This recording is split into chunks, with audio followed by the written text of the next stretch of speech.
সংবিধান অনুসারে বাংলাদেশের নির্বাচন অনুষ্ঠিত হয়। ইতিপূর্বে যত নির্বাচন অনুষ্ঠিত হয়েছে সংবিধান বহির্ভূত কোনো নির্বাচন হয়নি। অতএব সংবিধানে স্পষ্টভাবে লেখা আছে যে একজন মানুষ এখানে নির্বাচন করার জন্য কি কি যোগ্যতা সম্পন্ন হতে হয়। যেহেতু জাতীয় সংসদ নির্বাচন, সেই জায়গা থেকে যে কেউ এখানে নির্বাচন করতে পারে এবং সেটা পরীক্ষিত মানুষ হতে হবে। কারণ নির্বাচন করার অধিকারটা সবার আছে, কিন্তু ভোট দেওয়ার অধিকারও কিন্তু সাধারণ মানুষের আছে। তারা সেখানে ভোট দিবে তাদের পছন্দের মানুষকে। সেই জায়গা থেকে বলি যে কেউ নির্বাচন করতে পারে।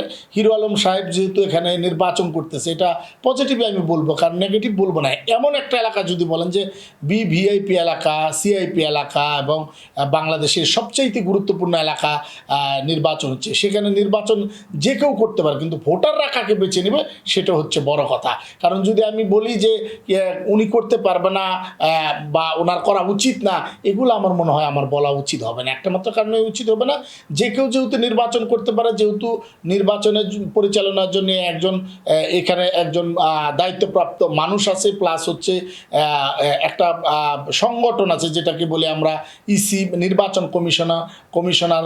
সেখানে তাদের যারা নমিনেশন পেপার উঠিয়েছিল তাদের নমিনেশনকে নানানভাবে পরীক্ষিত করেই কিন্তু নির্বাচনে তারা অংশগ্রহণ করতেছে। এবং গত 27 তারিখ ছিল প্রত্যাহারের লাস্ট ডেট। যেহেতু যারা প্রত্যাহার করেছে, যারা বাতিল হয়েছে, তারপরে যে যারা রয়েছে তাদের সবারই নির্বাচন করার অধিকার আছে, এটা কোনো দোষের না আমি মনে করি।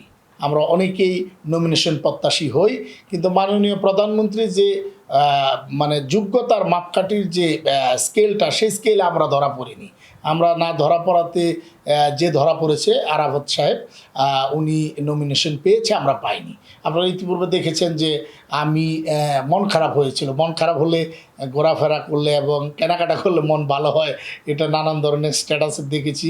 সেই জায়গা থেকে আমি সিদ্দিকুর রহমান দুবাই গিয়েছিলাম ঘুরতে এবং সেখানে কেনাকাটা করে যেহেতু আসা মাত্রই আমার পৃথিবী, আমি যেটা বলি যে আমার পৃথিবী আরশ হোসাইন আমার কাছে চলে আসছে।